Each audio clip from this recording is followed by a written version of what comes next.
I had $40 million in my account, but I kept it a secret. My children treated me like a beggar while spoiling my former rival, their stepfather. They mocked my humble life, unaware of my true strength.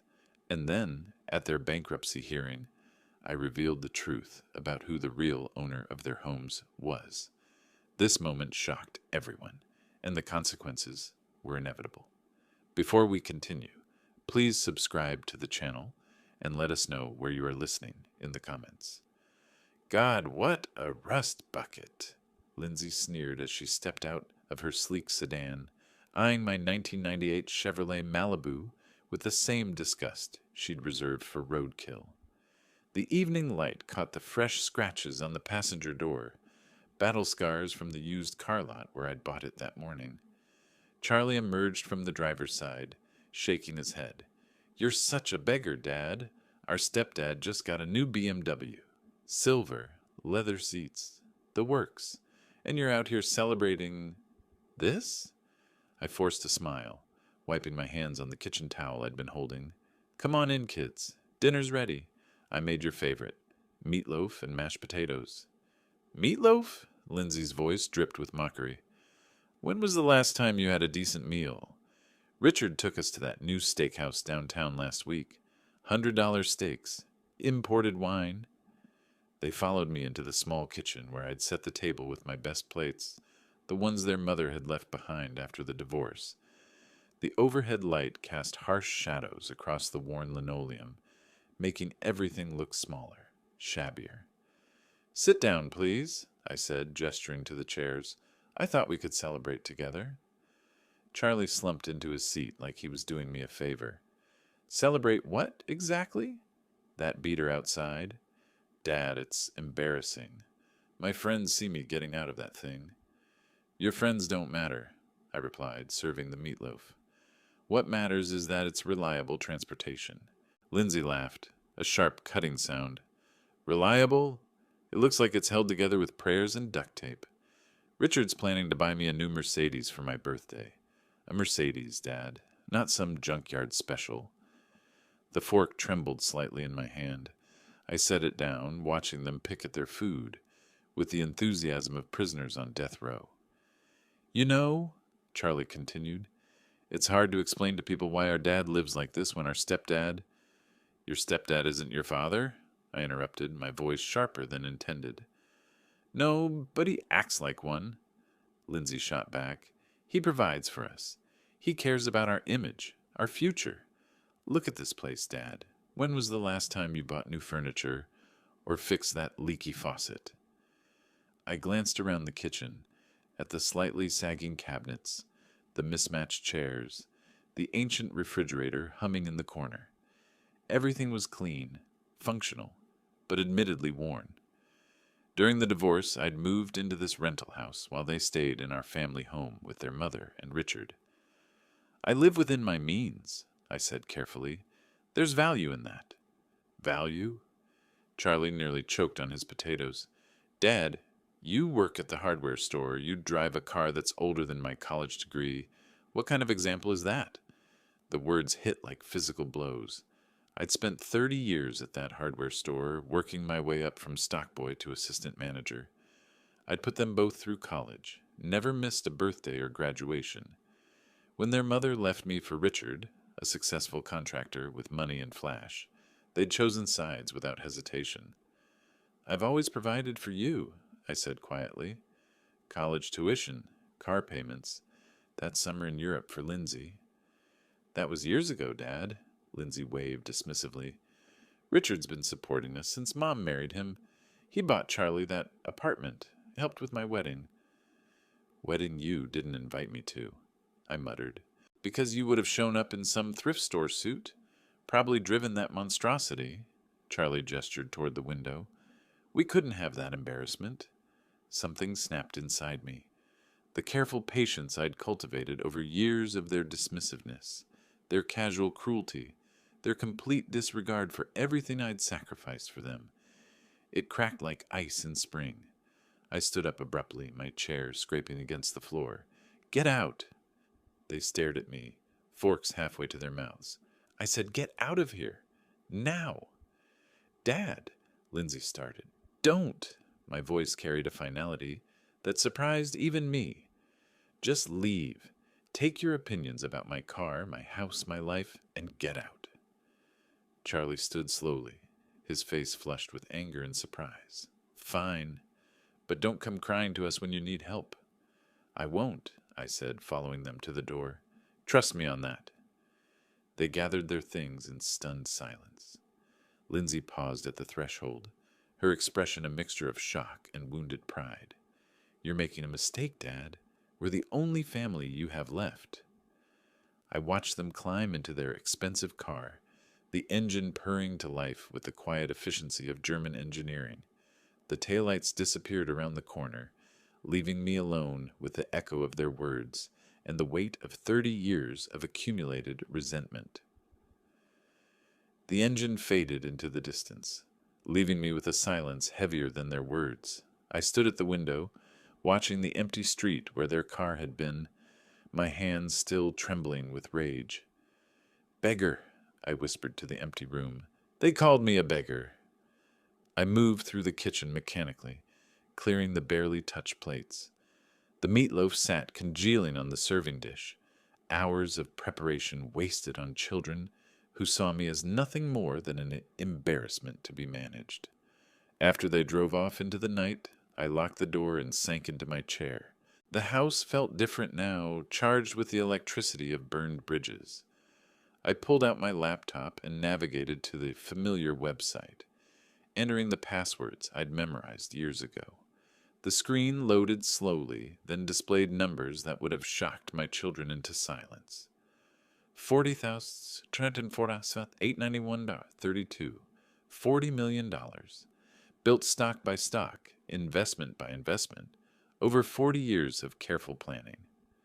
It started with my first paycheck from the copper mines when I was 22. Instead of spending it on beer and entertainment like my coworkers, I bought 5 shares of IBM, then 10 shares of Coca-Cola, then more, always more, reinvesting dividends and adding whatever I could spare. I remembered those early years vividly, working double shifts at the mine, coming home covered in dust and exhaustion, only to spend hours researching companies, reading financial reports by lamplight. My first wife thought I was obsessed, but I knew I was building something important, something that would matter. When the mining industry collapsed in Butte, I'd already diversified. While my neighbors lost their jobs and their futures, I quietly transitioned to the hardware store and continued investing.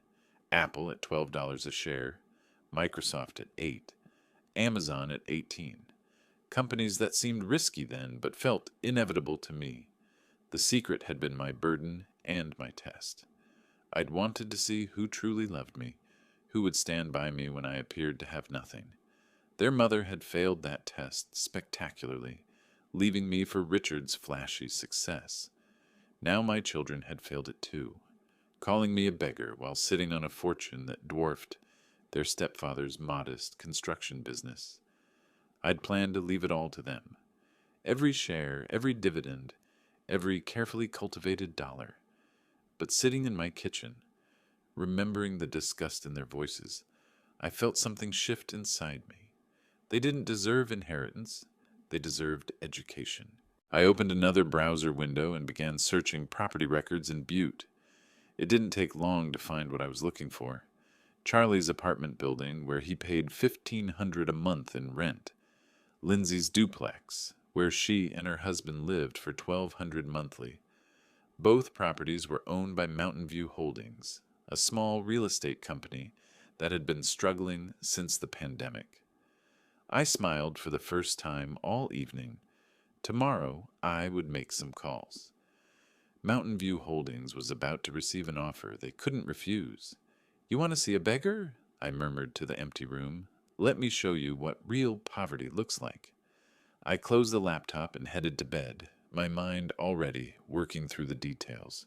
They'd humiliated me for the last time. Now it was my turn to teach them about consequences.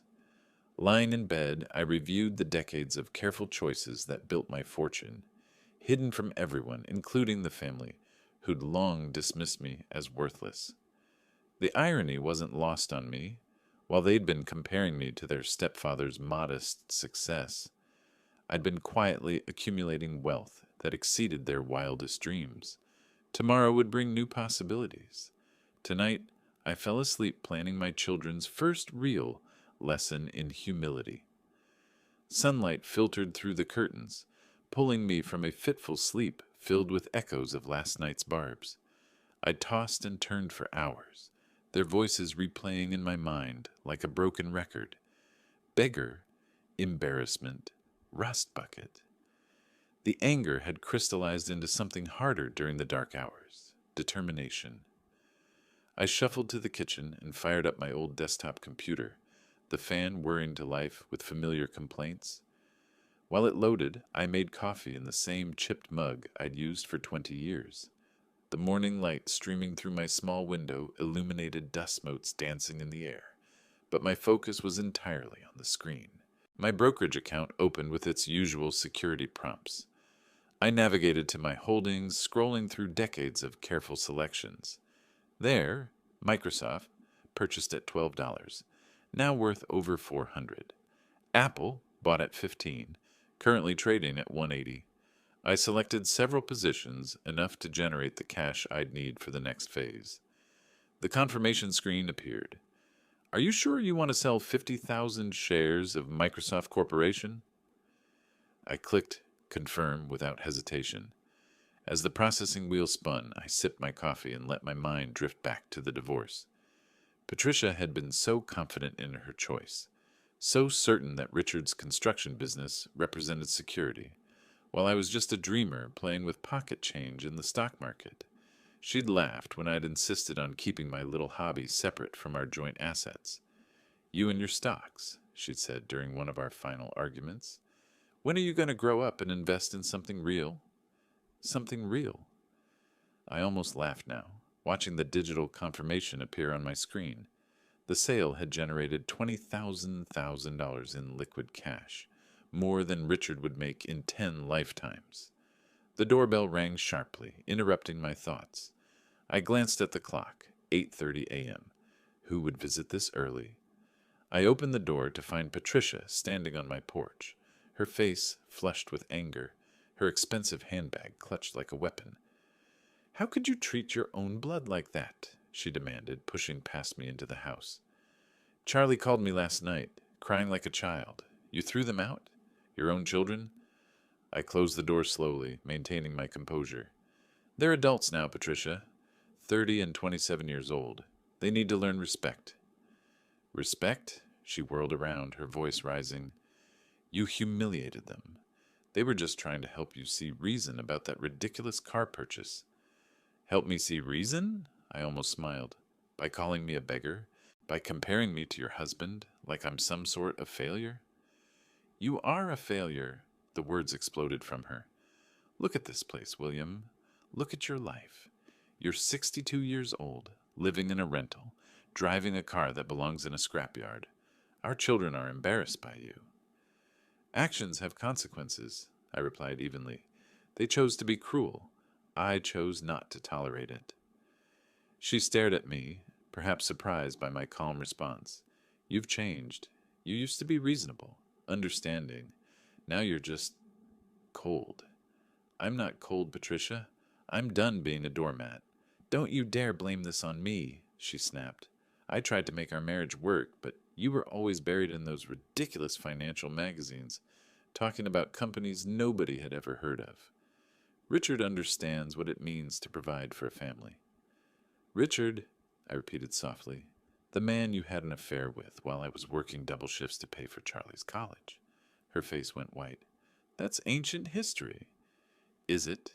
Because it seems like you're all still living in that same fantasy where I'm the villain and you're the victims. She stood there for a moment, speechless, her anger deflating into something that looked almost like uncertainty. Then she straightened, gathered her purse, and headed for the door. This isn't over, William. You've hurt your children for the last time. I watched her climb into her BMW, Richard's money no doubt, and drive away down the winding Butte hillside. As her taillights disappeared around the bend, I couldn't help but think about the absurdity of it all. My 30-year-old son and 27-year-old daughter had run to their mother like children after being denied dessert. I closed the door and returned to my computer. The funds from the stock sale would be available in 3 business days.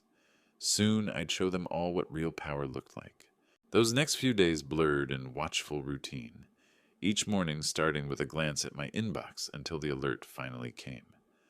Wire transfer complete. 20,000 available in your checking account. I stared at the notification for a long moment, feeling the weight of 40 years of patience and planning condensed into those simple words. The money that would change everything sat quietly in my account, waiting for my command. I grabbed my keys and headed downtown to the small real estate office, wedged between a coffee shop and a pawn store. The receptionist, a young woman with bright red hair, looked up from her computer. "I'm interested in purchasing an apartment building," I said. "The one on Granite Street, Units 108. She blinked. That's a significant investment. Are you working with a specific agent?" "I'll work with whoever can close the deal quickly." 20 minutes later, I sat across from Janet Morrison, a middle-aged realtor with tired eyes and a stack of property files. She slid a folder across the desk. "Mountain View Holdings has been struggling since the pandemic," she explained. "They're motivated to sell, but they're asking $2.8 million for the building." "I'll take it at that price. No questions." Her eyebrows shot up. "Don't you want to see the inspection reports? The rental history? The maintenance records?" "I'm familiar with the property." I pulled out my checkbook. "How quickly can we close?" The next 2 hours passed in a blur of paperwork and phone calls. I signed documents with a steady hand, my mind occasionally drifting to the times I'd helped Charlie with his rent, when he was between jobs. $3,000 here, $2,000 there, always with the promise he'd pay me back. He never did. Janet Morrison seemed almost dazed by the speed of the transaction. "I've never seen a cash purchase move this fast," she murmured, watching me sign the final papers. "I don't believe in wasting time," I replied. That afternoon, I drove to the courthouse to officially record the deed. The clerk, an elderly man with thick glasses, stamped the documents with practiced efficiency. "Congratulations, Mr. Simmons. You're now the proud owner of 847 Granite Street." From there, I headed to another realtor's office across town. Lindsay's duplex was listed with a different company, but the process was remarkably similar. The owner, a widow named Mrs. Chen, had inherited the property from her husband and was eager to sell. "It's been nothing but headaches," she confessed over the phone. "The current tenants are decent enough, but the maintenance costs are killing me." I purchased the duplex for $450,000, cash on the barrelhead. By 5 o'clock, I owned both of my children's homes. Driving through Butte's winding streets back to my modest rental, I reflected on how these buildings would soon become tools in my hands, turning years of quiet investment into a shield against their disdain. The afternoon sun cast long shadows across the mountainside, and I felt something I hadn't experienced in years: complete control. At home, I spread the deeds across my kitchen table like a general reviewing battle plans. Charlie's apartment, acquired. Lindsay's duplex, acquired. Phase 1 of my education program was complete. I picked up my phone and scrolled to the property management company's contact information. Tomorrow, I would inform them that rents would be increasing significantly. After all, new ownership meant new rules. My finger hovered over the call button as I considered the conversations that would follow. Soon my children would learn that their beggar father had become their landlord. With the deeds still warm from the printer, I wasted no time, pulling up my anonymous email to set the wheels in motion.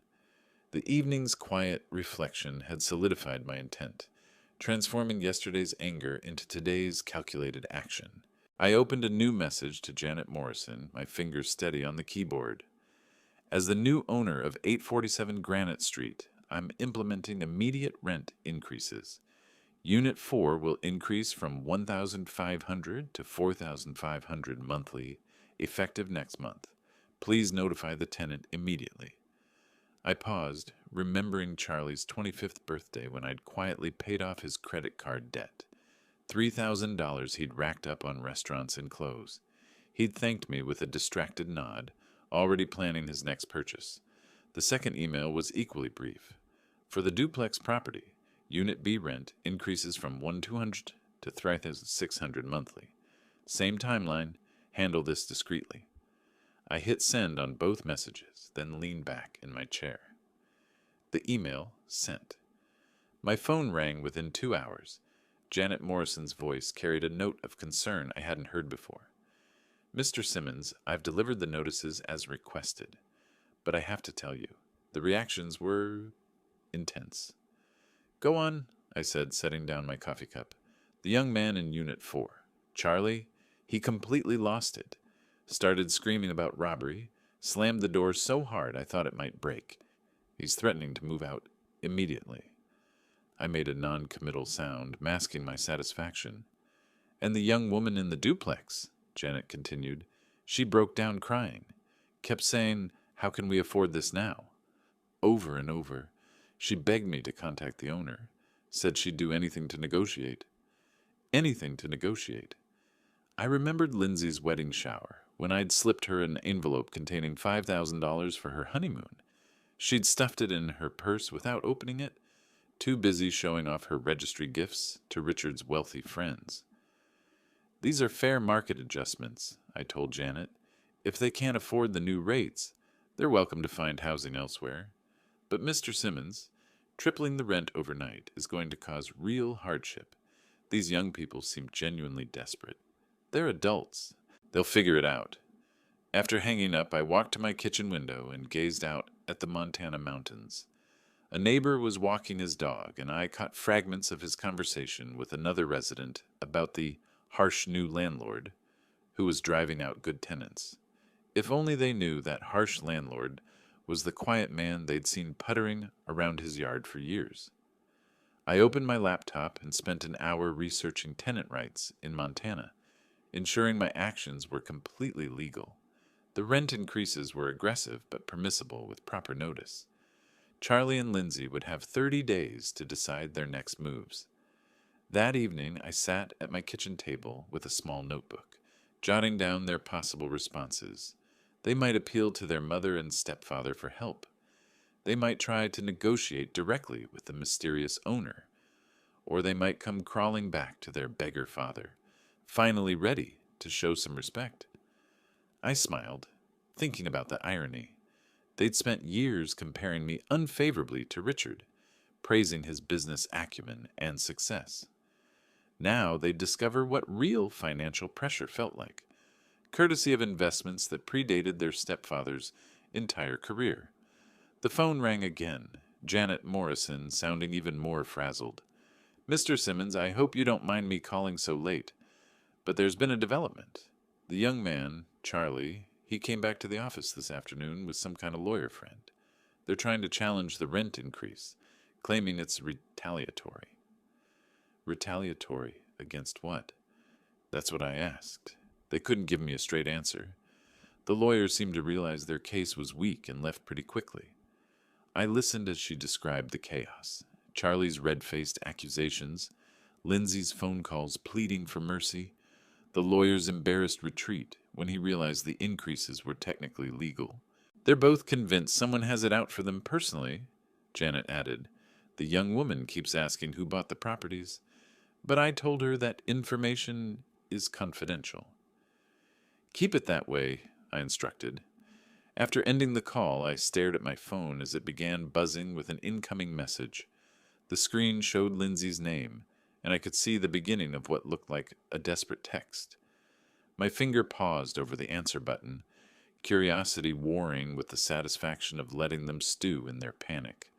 The phone's persistent vibration broke the afternoon hush, a message from Lindsay flashing urgently on the screen. Dad, please call me. We need to talk. It's really important. I set the phone aside briefly to compose myself. the lingering buzz echoing the realtor's report from the previous evening. Whatever desperation had driven her to reach out, I wanted to savor it for a moment before responding. An hour later, their car pulled up outside. Not the sleek sedan from before, but an older Honda that must have belonged to Lindsay's husband. They knocked frantically, the sound sharp and insistent against my front door. I opened it to find them both standing on my porch, their faces etched with worry and barely contained panic. Lindsay's eyes were red-rimmed, her makeup smudged. Charlie's jaw was clenched so tight I could see the muscles twitching. "Dad," Lindsay began, her voice trembling, "we're in real trouble. Our rent just tripled overnight, and we don't know what to do." "Please," Charlie added, though the words seemed to scrape his throat raw. "We need your help, just a loan until we can figure this out." I gestured them inside reluctantly, crossing my arms as they settled uneasily on my worn couch. The same couch they'd mocked just days earlier now seemed like a throne of judgment. "You want money from me?"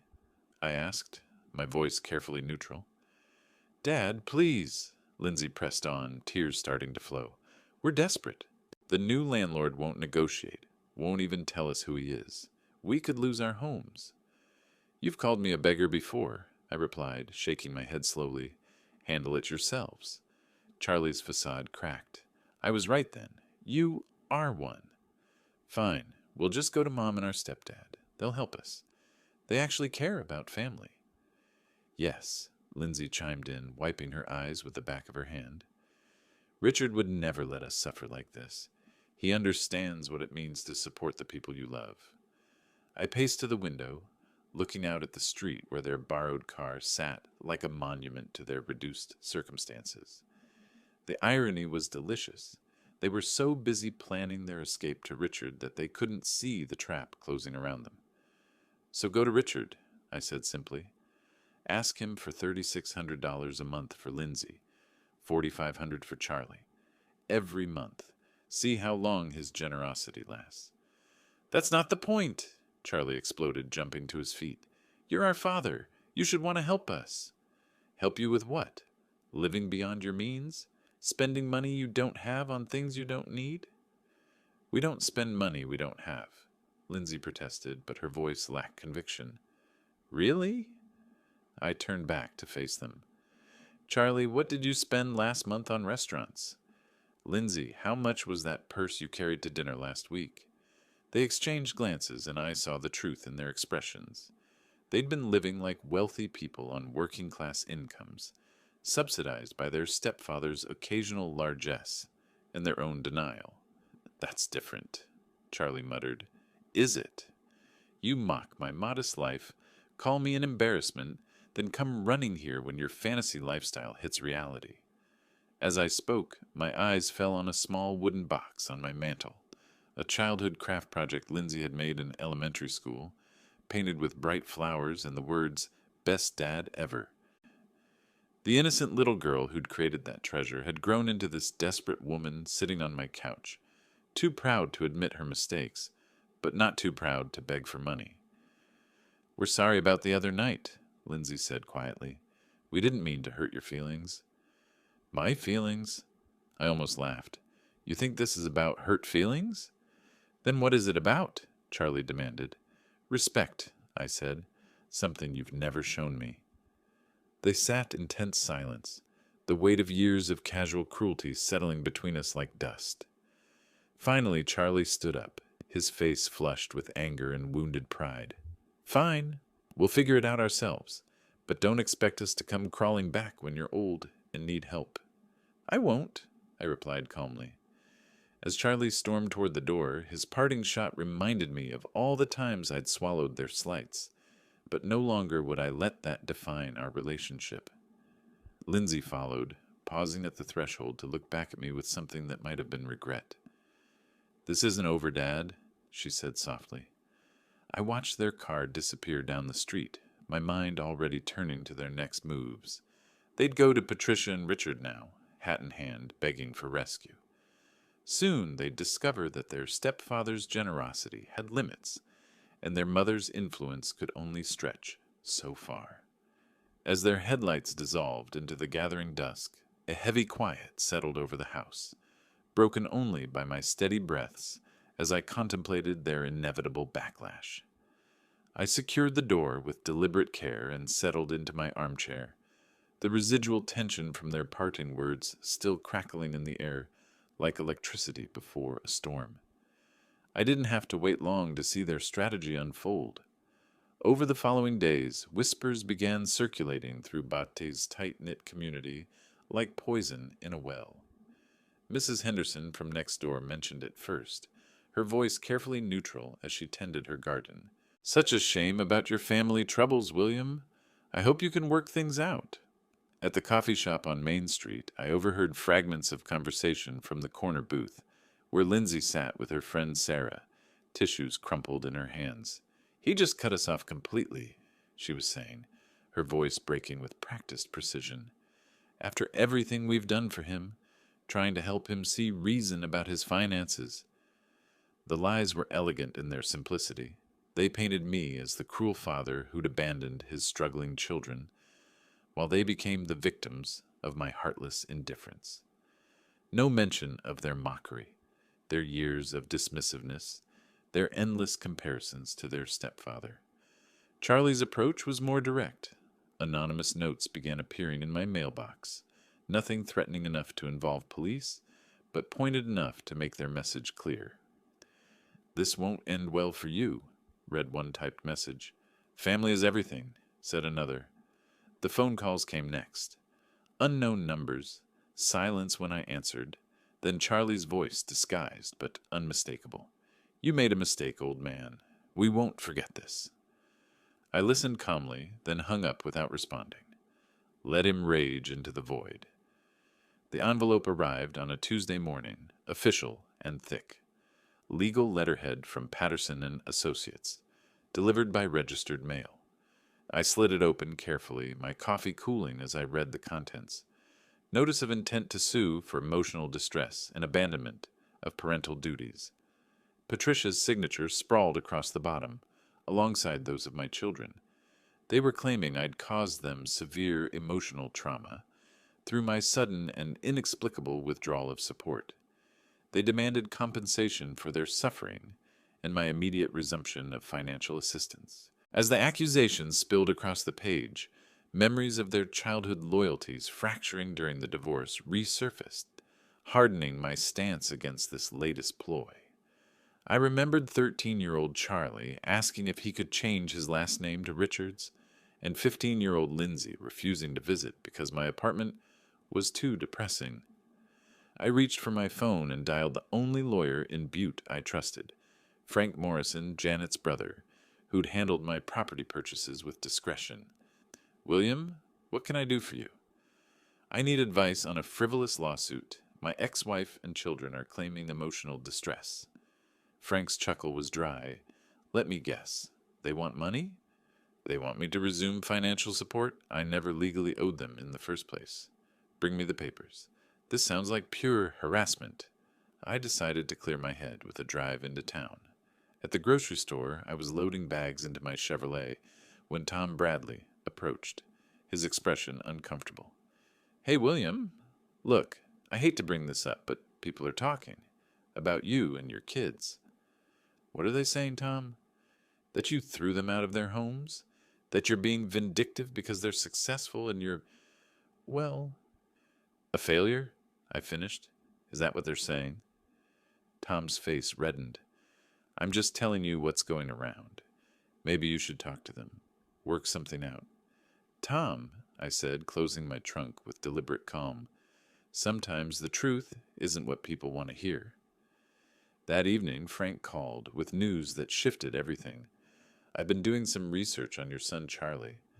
There are some interesting vulnerabilities in his employment history that might be relevant to your case." "What kind of vulnerabilities?" "The kind that make lawsuits disappear quickly. I'll send you the details, but I think you might want to consult with a private investigator. I know someone discreet." He gave me a name and number. Detective Ray Sullivan, retired from the Butte Police Department, now working private cases. I held the card in my palm, feeling its sharp edges as I considered the implications. My children had chosen to escalate this conflict, dragging our family drama into the courts and the community. Perhaps it was time to respond in kind. The lawyer's words still ringing in my ears, I didn't hesitate, punching in the detective's number as twilight deepened outside my window. I brewed tea to steady my nerves after Frank's call, the persistent resolve against my family's assaults solidifying into something harder, more focused. "Sullivan Investigations," came the gravelly voice. "Mr. Sullivan, Frank Morrison referred me. I need someone investigated discreetly. I can meet you tomorrow evening. Beartooth Park, by the old pavilion, 7 o'clock. The next evening I drove to the outskirts under cover of early fog. Ray Sullivan was exactly what I had expected. Weathered face, careful eyes, the kind of man who'd spent decades reading people's secrets. "What are we looking for?" he asked, settling onto the park bench beside me. "My son Charlie works at Mountain States Insurance. I suspect he's been cutting corners, maybe padding expense accounts, falsifying reports. His character suggests he'd take shortcuts if he thought that he could get away with it." Sullivan nodded, pulling out a small notebook. "How deep do you want me to dig?" "Deep enough to find the truth, nothing more, nothing less." 2 weeks later, the detective's report arrived in a plain manila envelope. I spread the contents across my kitchen table, reviewing each document with meticulous care. Charlie's employment file painted a picture of escalating dishonesty, fabricated mileage reports, inflated client dinner receipts, even a few instances of claiming overtime for hours he'd never worked, evidence confirmed. Sifting through the detective's dossier, I saw echoes of Charlie's lifelong shortcuts, from skipping chores as a boy to these professional deceptions, solidifying my path forward. The receipt for a supposed client dinner at a restaurant that had been closed for renovations reminded me of 16-year-old Charlie, claiming he'd spent his allowance on school supplies, when I'd later found video game receipts in his backpack. I hesitated for perhaps 30 seconds, remembering the child who'd once helped me wash my car for pocket money. Then I recalled his voice on the phone. "This won't end well for you, old man." I typed the anonymous email carefully, attaching scanned copies of the evidence. "Your employee, Charlie Simmons, has been systematically defrauding your company. Documentation attached. A concerned citizen." The message sent with a soft electronic chime. I sealed additional copies in an envelope addressed to Mountain States Insurance's corporate headquarters, adding a cover letter detailing the pattern of fraud. My hands were gloved, old habits from years of careful investing where anonymity sometimes mattered. Within a week, the news filtered through Butte's gossip network. Charlie had been terminated from Mountain States Insurance, effective immediately. The official reason was violation of company policies, but the rumors were more colorful. "They found out he was stealing," Mrs. Henderson whispered over her fence. "Caught him red-handed with fake receipts." I listened to her theories with the same neutral expression I'd worn for 40 years of family gatherings. When she asked what I thought, I simply said, "Actions have consequences." A day later, I caught a social media post from one of Lindsay's friends. "Prayers for the Simmons family during this difficult time. Sometimes life just hits you from all sides." I noted Lindsay's rising desperation through that snippet, my thoughts drifting to her vulnerabilities. She'd always been the more emotional of my children, quicker to crack under pressure. Charlie's job loss would terrify her, making her wonder if she was next. The question was, what secrets was she hiding? I closed my laptop and walked to my window, watching the Montana sky darken over the mountains. Phase 2 of my education program was complete. Soon it would be time to begin Phase 3. The snippet about Lindsay's frantic posts lingered in my mind as I booted up the computer, fingers poised over keys ready to tilt the scales further. The evening's reflections on Charlie's downfall had shifted my focus to Lindsay, and the lingering glow of my screen mirrored my growing resolve. If Charlie was the brute force of their partnership, Lindsay was the subtle manipulator, which meant her downfall required a different approach. I pulled up the detective's second report, the one I'd commissioned specifically on Lindsay's real estate practices. Ray Sullivan had been thorough, documenting a pattern of client deceptions that would make any ethical realtor cringe. Property valuations inflated by 20%, foundation cracks concealed with strategic furniture placement, water damage hidden behind fresh paint and creative staging. The evidence was damning. Forged inspection reports, altered property histories, even testimonials from clients who discovered problems months after closing. One elderly couple had bought a house with a compromised roof that Lindsay had assured them was recently renovated. The repair costs had wiped out their savings. Post sent. I uploaded the files to 3 anonymous review sites, each post carefully crafted to appear organic, a concerned citizen sharing documented evidence of fraud. The forums accepted the submissions instantly, my IP address masked through layers of encryption Ray had helped me set up. Next, I compiled email addresses from Lindsay's client files, sending each person a carefully worded message. You may want to investigate your realtor's practices. Documentation attached. The evidence spoke for itself. No editorial commentary needed. Within hours, reactions poured in swiftly. Butte's real estate community was small, and word traveled fast. My phone buzzed with emergency notifications from local news sites picking up the story. I slipped on a hat and drove across town incognito, parking outside Lindsay's office where I could observe the chaos firsthand. Through the window, I watched her pacing frantically, her phone pressed to her ear. "No, Mrs. Patterson, I can explain." "Yes, I understand you're upset, but—" The call ended abruptly. I could see her shoulders shaking. Another client stormed into the office, his voice carrying through the glass. "You've ruined my investment. That foundation you swore was solid is cracking down the middle." Lindsay's attempts at damage control only made things worse. Her social media posts defending her practices came across as defensive and hollow. "These are baseless accusations from anonymous sources," she wrote. "I've always acted with integrity."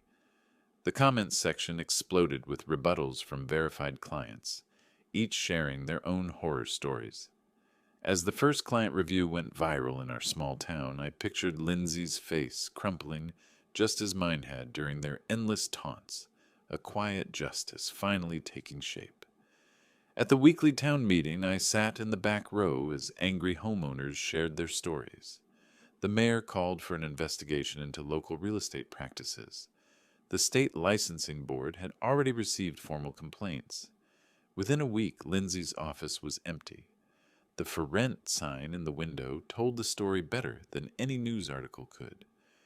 That evening, I found myself walking Butte's quiet streets, breathing in the crisp Montana air.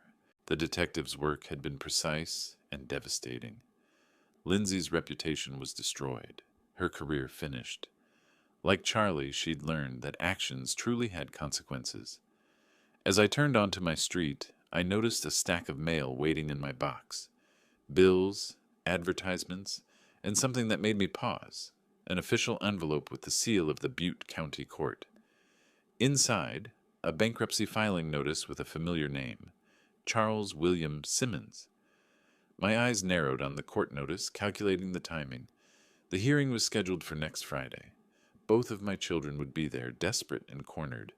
It would be the perfect stage for the final act of my education program. The bankruptcy notice stared up from the envelope, its formal script pulling me into the next phase as I prepared for the inevitable courtroom face-off. I set aside Lindsay's updates to address this new development. The shared thread of my children's financial collapse, weaving everything together with poetic precision. I gathered my files and drove to the courthouse under gray skies, arriving early to observe the proceedings from the back row. The Butte County Courthouse smelled of old wood and decades of legal drama, its high ceilings echoing with whispered conversations. Charlie sat at the petitioner's table, his lawyer shuffling papers with the resigned air of someone managing an inevitable loss. His fingers drummed nervously against the wood, and I could see sweat beading on his forehead despite the cool morning air. Lindsay had come to support him, her presence a testament to their continued alliance against the world. She kept glancing around the room anxiously, as if expecting more bad news to materialize from the shadows. The judge, a stern woman in her 50s, reviewed the bankruptcy petition with practiced efficiency. "Mr. Simmons, you're claiming debts exceeding $150,000, with assets of less than $30,000? "Yes, Your Honor," Charlie replied, his voice barely above a whisper. "And your primary creditor is listed as unknown property owner for back rent?" This was my moment. I rose from my seat, documents in hand, feeling the weight of decades lift with each step toward the front of the courtroom. "Your Honor, I can clarify that matter." The room fell silent. Charlie's head snapped around, his eyes widening as recognition dawned. "I'm the landlord you've cursed," I announced, my voice carrying clearly through the sudden hush, "and my accounts hold $40 million. Gasps rippled through the courtroom. Charlie's mouth opened and closed like a fish struggling for air. "This can't be," he stammered, half rising from his chair. I handed the court clerk my property deeds, bank statements, and eviction papers. I own both properties where my children live. Given their continued harassment and threats, I'm initiating immediate eviction proceedings. The judge examined the documents with raised eyebrows. "Mr. Simmons, the elder Mr. Simmons, these appear to be in order. The bankruptcy filing becomes irrelevant if you're the primary creditor." "Dad!" Lindsay's voice cracked like a whip. "You can't do this to us." Handing over the proofs, I felt the weight of decades lift, each figure on the statement a testament to the patience that now delivered this irreversible blow. The judge's gavel fell with sharp finality. Petition denied. Immediate eviction granted. Court adjourned. The courtroom erupted in murmurs and shifting papers. Charlie sat frozen, staring at the bank statements that showed more money than he'd ever imagined his beggar father could possess. $40 million, he whispered. "You had $40 million and you let us—" "Mock me, humiliate me, call me a failure?" I finished. "Yes, I did. I wanted to see who you really were." Lindsay was crying now, her carefully applied makeup streaking down her cheeks. "We're your children. How could you do this to your own blood? I gave you every opportunity to show respect, to demonstrate the character that would have made you worthy heirs. Instead, you chose cruelty." The bailiff approached with the official eviction notice. "You have 72 hours to vacate the premises." As I walked toward the courthouse exit, I heard footsteps behind me. My children were following, their earlier confidence replaced by desperate pleading. But I kept walking, my back straight, my mind already turning to the quiet satisfaction of justice finally served. Their voices faded as I pushed through the heavy courthouse doors, stepping into the Montana afternoon where the mountain air had never tasted sweeter. Their shadows lengthened on the courthouse stone as they hurried toward me, faces etched with a mix of fear and feigned remorse that I had long anticipated. I straightened my coat against the chill wind, carrying their whispered urgencies, the unresolved courtroom tension lingering in my posture as I prepared for what I knew would be their final gambit. "Dad, wait!" Lindsay called out, her heels clicking frantically against the pavement. "Please, we need to talk." I paused at the courthouse steps, watching them approach with the desperation of drowning swimmers, reaching for a life preserver. Their earlier arrogance had crumbled, replaced by the raw panic of people who'd finally grasped the magnitude of their mistakes. Charlie reached me first, his face pale and drawn. "Dad, we're so sorry. We didn't know. We never realized you had—" $40 million, I finished calmly. "No, you didn't know, because you were too busy mocking me to notice." Without warning, they both dropped to their knees on the courthouse steps, their expensive clothes scraping against the rough stone. The public display drew stares from passing pedestrians, but they were beyond caring about appearances now. Please forgive us, Lindsay sobbed, her mascara streaming down her cheeks. We'll change, we promise. We'll be better children. Charlie's voice cracked as he spoke. We were wrong about everything. The car, the house, the way we talked to you. We're begging you, don't do this to us. They knelt before me, invoking childhood memories with calculated desperation. Lindsay pulled out a small wooden heart I'd carved for her in elementary school, holding it up like a peace offering. Remember when you made this for me? You said it would always keep us connected. We're still your children, Dad. We're still family. Watching them scramble for words that once cut deep, I felt the chains of obligation dissolve, replaced by a freedom earned through years of unseen fortitude. The heart in Lindsay's hand reminded me of all the sacrifices they'd dismissed, all the love they'd rejected in favor of their stepfather's flashier offerings. It's too late for that, I said firmly, stepping back from their grasping hands. You've shown your true colors. The money doesn't change what you are. But we'll pay rent, Charlie pleaded. We'll get jobs. We'll... No more. I turned away from them, their pleas fading like distant thunder as I walked toward my car. I drove back through familiar streets, their desperate voices echoing in my memory. By the time I reached my house, the eviction process was already in motion. My phone buzzed with updates from the property management company. Both properties are being secured, Janet Morrison reported. The tenants have 72 hours to remove their belongings. Over the next 3 days, I watched from a distance as my children's lives unraveled completely. Charlie's unemployment left him scrambling for any work he could find, but his reputation preceded him now. Lindsay's real estate license was suspended pending investigation, her former clients filing lawsuits for fraud and misrepresentation. The eviction officers arrived precisely on schedule. Through intermediaries, I heard about their frantic packing, the neighbors gathering to watch the spectacle, the moving truck filled with furniture they'd have to sell to pay for temporary housing. Their luxury cars were the first to go, repossessed when they couldn't make the payments. Designer clothes, expensive electronics, all the status symbols they'd once flaunted, were sacrificed to pawn shops and online sales. Charlie ended up in a weekly rate motel on the outskirts of town, his pride finally broken. Lindsay couch-surfed between friends, each stay growing shorter as her welcome wore thin. The phone rang one evening as I was reading in my armchair. Patricia's voice was tight with barely controlled rage. "You've destroyed them, William. Are you satisfied now?" "I didn't destroy them," I replied calmly. "I simply stopped enabling their destruction of themselves. They're your children. They stopped being my children the moment they chose contempt over love, the moment they decided Richard was more valuable than the man who actually raised them." She hung up without another word. The eviction confirmation call came the next morning, the agent's voice crisp and professional. "Both properties are now vacant and available for re-rental.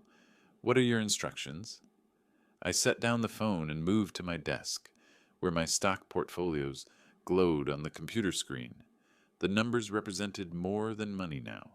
They represented freedom, possibility, a chance to build something new from the ashes of what had been.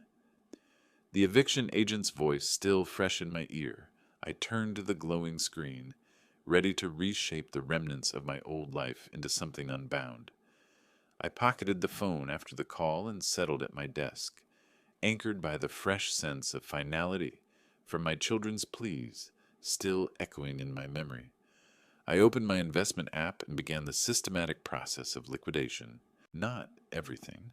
I'd learned too much about the power of compound interest to abandon it entirely, but enough to fund the next chapter of my life. "Mr. Simmons," my broker's voice was professionally warm when I called. "What can I do for you today?" "I want to sell 30% of my portfolio. Blue chip stocks, diversified across sectors. I need the funds liquid within a week." "That's quite a substantial amount. May I ask what you're planning?" "A new life," I said simply. "Sold." The transfers completed with digital efficiency, millions flowing into my accounts like water finding its level. I listed both rental properties with new management companies, screening potential tenants who would actually appreciate what they were getting. The monthly rental income would provide a steady stream without the emotional baggage of my children's occupancy. My own house in Butte required minimal staging. I'd kept it clean and functional for so long that it showed beautifully to potential buyers. The first offer came within a week, a young family with children who saw the home's potential rather than its modest appointments. That evening, I browsed oceanfront properties online, the screen illuminating possibilities I'd never allowed myself to imagine. California beckoned with its promise of renewal, its distance from everything that had defined my previous life. I boarded the plane with light luggage, Butte shrinking below me as we climbed into the sky. The coastal town of Carmel welcomed me with salt air and endless horizons, a stark contrast to Montana's enclosed valleys. The house I bought sat on a bluff overlooking the Pacific, its windows framing sunsets that painted the sky, in colors I'd forgotten existed. The real estate agent, a woman named Margaret, with kind eyes and silver hair, handled the closing with the efficiency of someone who'd seen dreams realized before. "You picked a wonderful spot," she said, handing me the keys. "The community here is very welcoming." Na'anas. She was right. At the local community center's evening lecture series, I met Eleanor, a widow who'd moved to Carmel after her husband's death 3 years earlier. We struck up a conversation about books, then walks along the beach, then dinners overlooking the water. "I raised 3 children," she told me one evening as we watched the waves crash below my deck. "They visit twice a year, dutiful but distant. I've learned that family isn't always about blood." "What is it about then?" I asked. "Respect, kindness, the choice to see value in someone beyond what they can provide." Standing on the deck with her beside me, I marveled at how the ocean's vastness mirrored the expanse of possibilities unlocked by standing firm against those who once diminished me. The lessons from my investment beginnings, post-divorce, patience, persistence, the power of compound growth, had applied to more than just money.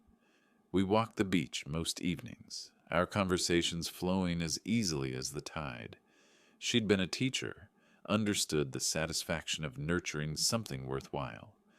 I found myself sharing stories of my investing journey, the years of careful accumulation that had led to this moment of freedom. "You know," Eleanor said one sunset-painted evening, "I think you've been investing in yourself all along. The money was just the vehicle." My phone buzzed with a text from an unknown number, probably one of my children trying a new approach. I glanced at it, then deleted it without reading, my attention returning to the horizon where tomorrow's possibilities waited. The waves crashed in their eternal rhythm, and I realized I'd finally found what I'd been investing in all these years. Not just financial security, but the self-respect to walk away from toxicity, and the wisdom to recognize genuine connection when it appeared. As the sun dipped below the Pacific, painting the sky in shades of gold and crimson, I felt a contentment I'd never known was possible. The future stretched ahead, unbound by the expectations of ungrateful children or the ghosts of past disappointments. I was free. If you liked this story, please like this video, subscribe to the channel, and share your impressions of this story in the comments. To listen to the next story, click on the box on the left. Thank you for watching.